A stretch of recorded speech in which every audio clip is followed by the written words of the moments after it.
They say Filipinos aren't meant for basketball. I say let's prove them wrong. Many Filipinos think they can't make it in the big league. Though just like you, I was an underdog. But with heart and dedication, you can beat them all. Experience the games like no other. Catch the action live with Arena Plus and get rewarded with excitement. Push your passion to play. Plus more with Arena Plus.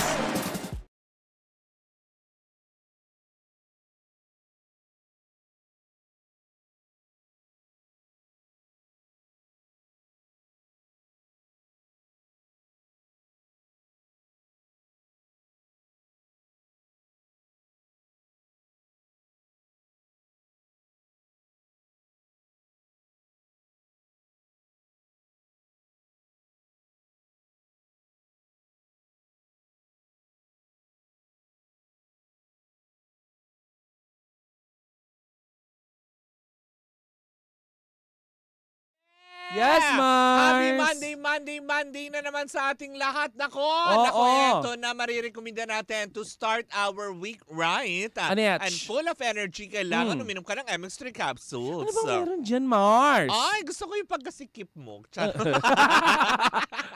Well, eto na nga. Alam naman natin ang bawat MX3 capsules ay low in sodium, fat-free at cholesterol-free na nagtataglay ng alpha, beta, gamma nutrients na may antioxidant and anti-inflammatory properties. Wow! Ito yung MX3 product, Mare, na dumaan sa state-of-the-art.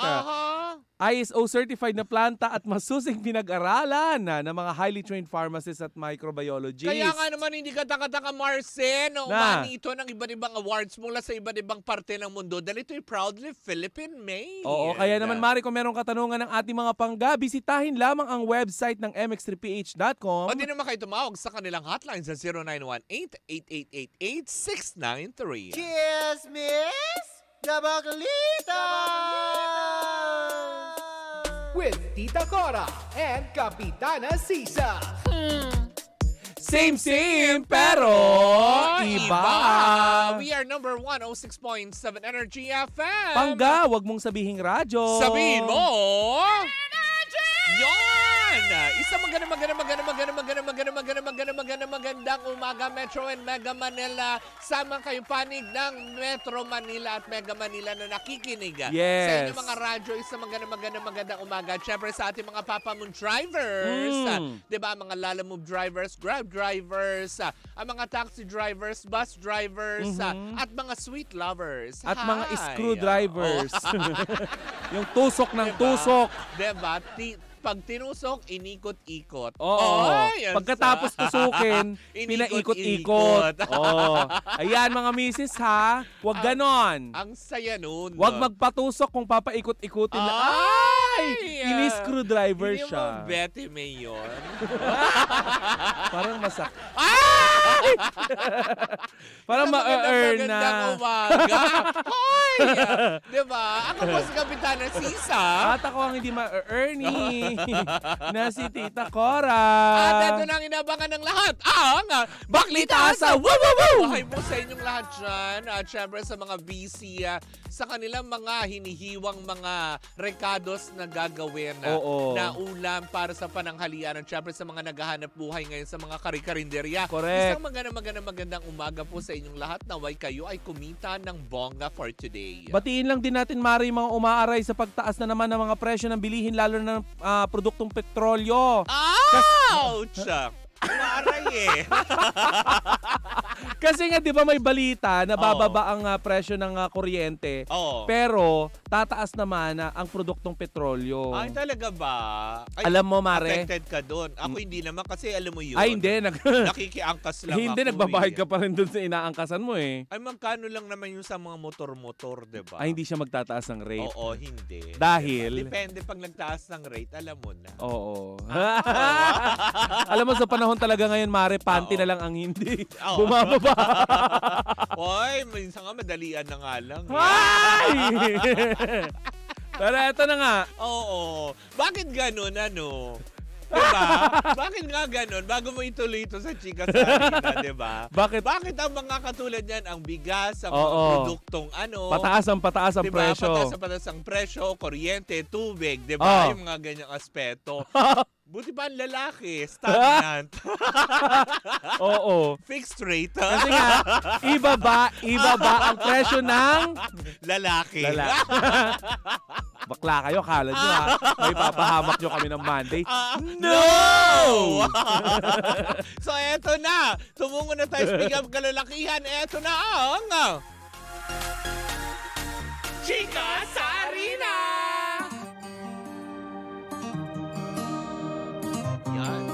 Yung nakikita natin yun sa video si Austin Taylor, kahit magtaas pa yan ng presyo dahil pag-iipunan ko, kahit ang buong retirement ko, ilalaan mo sa kanya. Ilalaan para kay Austin Taylor. Ako, benta ko talaga nanay ko. Naku, eto na ang Chika sa Arena! Atin sa atin yan ang Arena Plus, astig sa sports! Naku, talaga nga naman, umiting ang labanan pero mukhang mahaba-haba pa. Ang paglalabanan ng mga kumpunan kung saan nga naman kabilang dito sa semifinal round ng 49 Season Governors Cup ng PBA. Tinapos kagabi, diba? Ang sarap no, natapos. Kagabi tinapos. Diba? Swak na natapos. Oo, maagang natapos. At least hindi puyat. Ang pangit kasi kapag late na ano may natatapos? Puyat ang bakla pag ganyan. Magtunay yung mata mo. Pati ano mo. Tinapos na kagabi ng Ginebra San Miguel sa score na 99 against sa San Miguel Beermen. Diba? Sa score na 94 ang kanilang labanan kung saan nga naman nakamit muli ng Ginebra San Miguel ang kanilang ikalawang pagkapanalo. Samantala naman din tinapos din ng Rain or Shine sa score na 1 point sa score na 110 against TNT sa 109. Ito yung pinakamasaklap na panalo, Mari.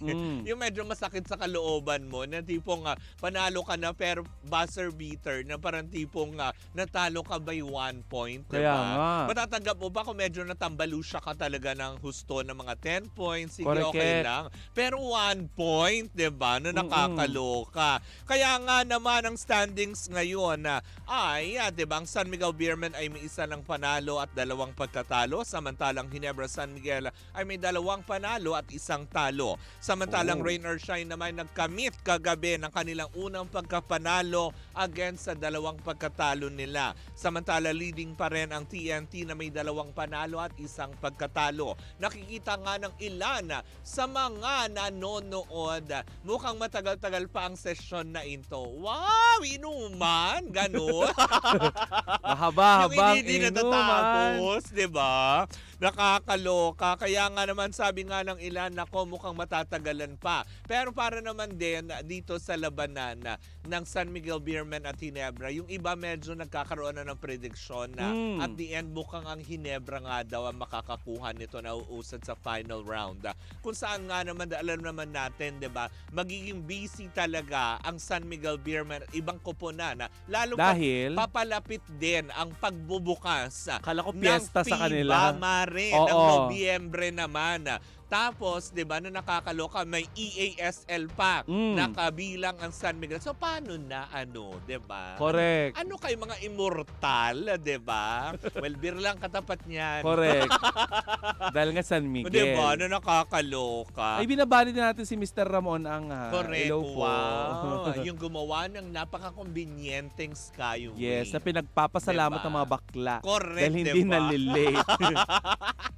Thank you so much. Pero yun ang nga, gaya ng aking pa rin sinabi, papakatutukan pa rin natin yan sa mga susunod pa mga araw dahil mukhang mahaba-haba pa ang best of 7 games na ito para sa semifinal round ng 49th Season Governors Cup ng PBA. Pasok! Ay na nga, Mare, usapang kickboxing naman tayo. Ay, gusto ko yan si Paan. Oo. Diba? Dahil sa 2024 Asian Kickboxing Championship, sa Phnom Penh, Cambodia. Ay, di ba? Sa Phnom Penh, Cambodia, Mare, ay mag-uuwi. Ayan. Nang alin? Si Hergy Bakyadan. Ng first... Magkakamali. Oh. Magbabakasyon ka. First name na lang. Si Hergy. Wag mo na. Baka ng gold medal. Oo. Mula matapos talunin si Teng Weijing ng China via walkover sa final round ng women's 1K to 40 or 70 kilogram division. Ayan, panalo naman si Giovanna Medallo. Medallo In fairness, kaya nakakuha siya ng gold medal, Mare. Ng medalyon. Mula sa musical forms with weapon at musical form open hand event ng first. Natatawa pa rin ako dun sa Gusto ko yung open hard. Open hand? Okay. Tigas-tigas yung medalyo. Oo. Pag kinagat-kagat yun, di ba? Kagat-kagat si Carlos Yulo. Di ba? Gumaganon-ganon. Oo. Bakla ka. Si Carlos Yulo na mukha na siyang kasing lalaki ng Labubu dance.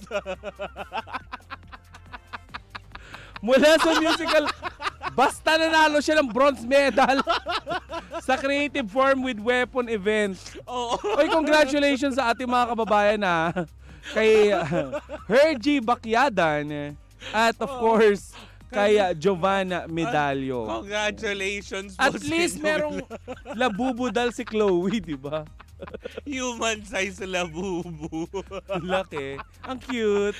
Diba? Magulat ka isang araw nakasabit na lang si Carlos sa bag ni Chloe. Kasi lagi niyang kasama. Lalo mo pinagka-crop top niya.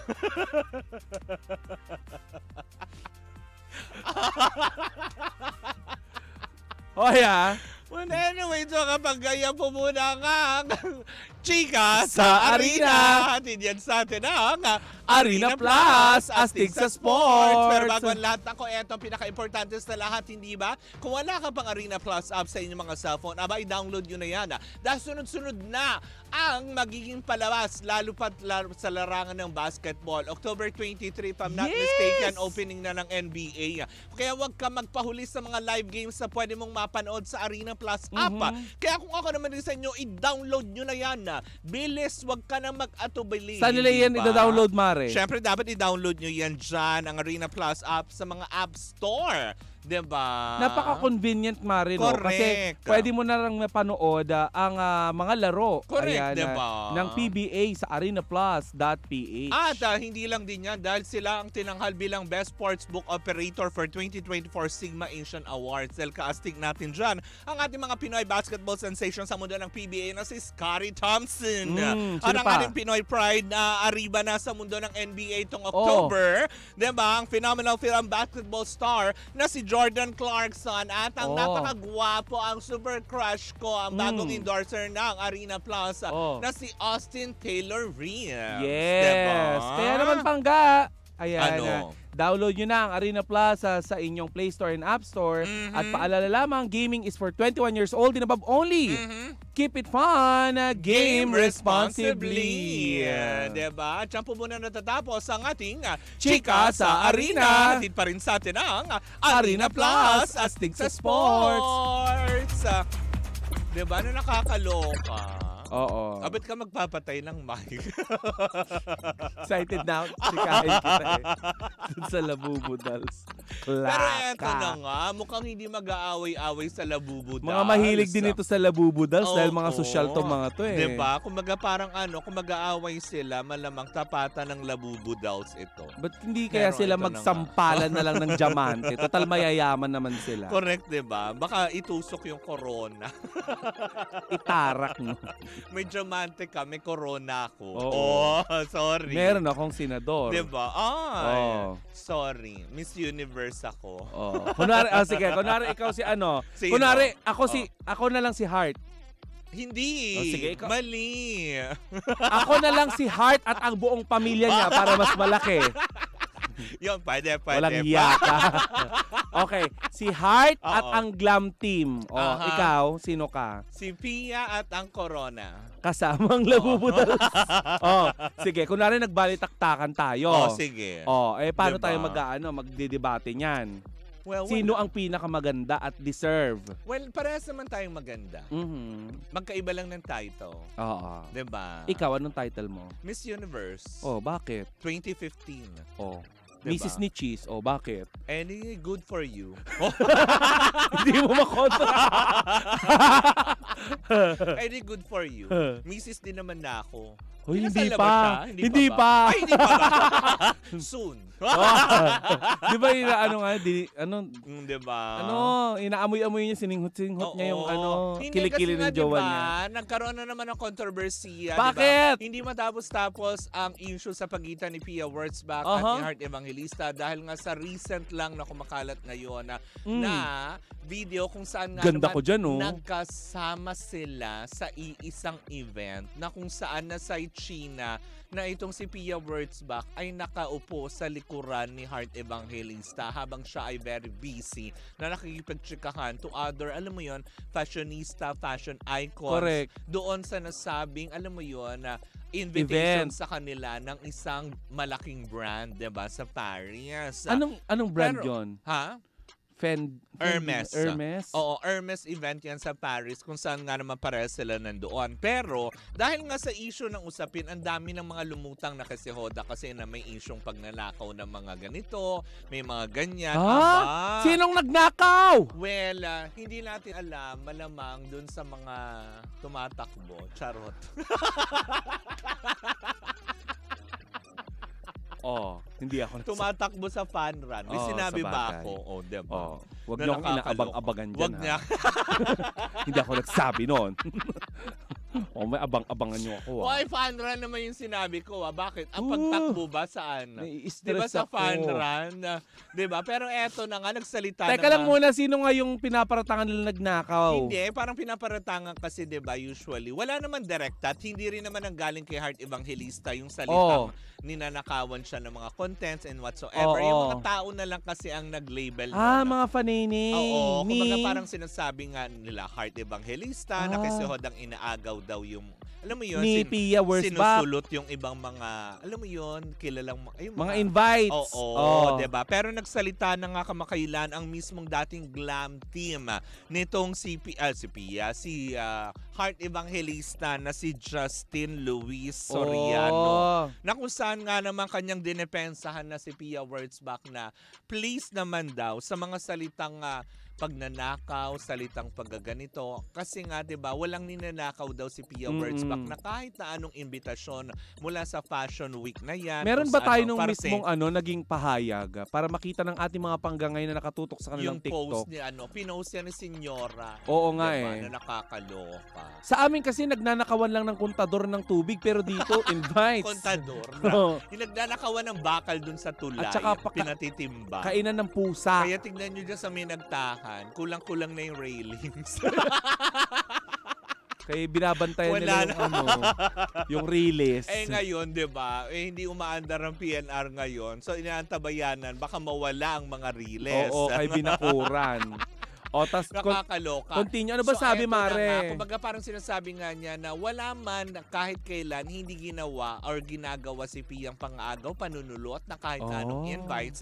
Sa kadahilan ng si Pia Wurtzbach, yun nga, itinanghal bilang 2015 Miss Universe talaga na kung saan marami siyang brands na nakatrabaho during her time as reigning Miss Universe Queen. Oo naman. Kumbaga all the brands in the world ay nakatrabaho na niya kung kaya't nakakakuha ng imbitasyon si Pia. Hindi sa kadahilan ng sila. Teka lang, sabi mo, all the brands in the world nakatrabaho ni Pia. Pati ang Labubu. Hindi. Malay mo, diba? Meron na rin sila. Oo nga. Bakit ba hindi? Pero yun na nga, as in talagang pagkatapos nun, Mare, diba? Na kumbaga parang afterwards nun, parang sinasabi nga nito ni Justin Soriano is, walang dapat maging kompetensya, walang ganito. Even though sila, sinasabi nga niya, wala silang mga ninakaw dahil wala naman daw silang kiber at wala rin naman silang ugnayan doon sa mga contact person kung sino nagpapadala at sino dapat padalakan ng mga invite sa mga New York Fashion Week, sa Paris Fashion Week, at kung saan sa mga Fashion Week yan, diba? Correct. Kasi ang alam ko lang na fashion is tatay-tay tayo pumunta. Doon mura talaga. Nakakaloka. Hindi totoo kung gusto mo ng fashion, very affordable na damit, quality. Yes. Tatay-tay yan, diba? Oo. Alam nyo yan. Alam niya ni Tita Alice. Correct, diba? Na nakakaloka. Kaya nga naman, diba, yung mga ganong aspeto, sana man lang, diba, is parang... Diba? Tigilan na daw dahil wala naman daw dapat. Dahil si Heart Evangelista at si Pia Wurtzbach ay magkaibang tao. Maaari po yata na siya ay, alam mo yung kilala bilang celebrity. Si Pia naman ay nakilala bilang Miss Universe talaga. Title holder talaga siya. Magkaiba talaga sila. Para sila nire-respeto na sana hayaan na lang daw natin silang mabuhay. Nang, alam mo yung tahimik tsaka sa mga gusto nila. Tsaka wag na natin gawing issue, diba? Kasi nga parang sinasabi nung nagkasama nga sila doon sa Hermes show na yun na hindi man lang din parang as courtesy man lang na sana man lang pinalipat na lang si Pia sa tabi. Kaya yung mga fanay na naman nag-speculate na naman baka totoo talagang may hidwaan ng dalawa kasi diba hindi man lang parang as courtesy man lang pakitang tao na dito ka na sa tabi ko para wala na tayong issue. Diba? At saka nag-start din ito Mare sa pagkakatanda ko nung maglabas ng post itong si Pia Wurtzbach tungkol sa pagkakaimbita niya sa Victoria's Secret na event. Correct, diba? May isang dalahira na nagsabi na parang ninakaw nga di umano nitong si parang Pia. Sinulot nitong si Pia ang contact nitong si Heart Evangelista. Kaya nga hindi napigilan nitong kanyang glam team na magkomento. So siya lang ang pwedeng kausapin, ganun ba? Ayun nga, 'di ba? Bakod. So siya lang ba yung tao? Ganun. Ito, nakita natin dito sabi ng ni Justin, Pia never ever stole any contact or whatever. Correct, diba? Lalo na kami, sabi niya. We are only glam team and hindi rin namin kilala or close sa mga PR. Also, Pia is Pia. Which is yun nga yung sinasabi natin kanina pa, diba? Na sinasabi nga ni Justin Soriano nga, na tipong hindi niya kailangang makipagkompetensya kasi way back 2015 pa. Correct. Diba? As she won the title of Miss Universe, lahat yan may contact na si Pia. Tsaka syempre, diba, when it comes to fashion world talaga, magkaiba naman yung beauty queen sa fashionista. Diba? Oo, at saka nakakausap na din daw ni nitong si Pia, yung wife na may-ari ng or CEO ng Dior. Kaya imposible daw yung mga sinasabing ganyan. Kaya nga sana lang tigilan na din dahil 'di ba? Mas nagpapalala lang na sitwasyon. Yung mga ganitong sabi ng ganyan, 'di ba? So pagpahingayin natin sila. Samantala si Heart naman Mare, nag-post kamakailan lamang ng pagpapasalamat sa Victoria's Secret sa pag-invite din sa kanya. 'Di ba? At least mga ganyan lang, magpaka-civil na lang tayong lahat, 'di ba? Kung sila nga very civil to each other, tayo din gawin natin niya. Kung sinusuporta niyo si Pia, then so be it. Kung sumusupport at love niyo si Heart, then so be it, 'di ba? Walang kailangan maging issue doon. 'Di ba? Mukhang hindi naman talaga kailangan ni Pia magnakaw ng invites. 'Di ba? Or whatsoever. True At saka yung mga kung may sinusuportahan naman kayo, 'di ba? Di ba, ipakita nyo yung pagsuporta nyo sa magandang pamamaraan. Support nyo yung mga ginagawa nila, pero wag na tayong magsiraan pa. Truly, madly, deeply blue. Diba? So, hayaan na lang natin sila. Away na magaganda yan. Oo, kapag tsaka ka, wag kang sumasali. Na lang tayo. Wag na tumabi ka. Oo, dahil kung inaasahan mo na magiging maganda ka pag away ka sa maganda, mali. Maling-mali yun. Oo. But anyway, sa ating pagbabalik, may kaugnay pa rin ito kay Heart Evangelista ang aming pag-uusapan. Kung ano man yan. Sama-sama pa rin natin pakatutukan yan. Well, in the meantime, ako pumalis si Kapitana Sisa. Ay nako, bago ko magpaalam, Mari at magpakilala bilang si Tita Cora. Nakatutok daw sa atin ngayon sa kanilang sasakyan itong si Teacher Nelia. Ay, hello po. Ako po ang yung Tita Cora. And we are still same pero iba. Tuloy-tuloy pa rin po ang ating tugtugan. Siyempre dito po lamang yan sa number 106.7 Energy FM. Pangga, wag mong sabihing radyo. Sabihin mo.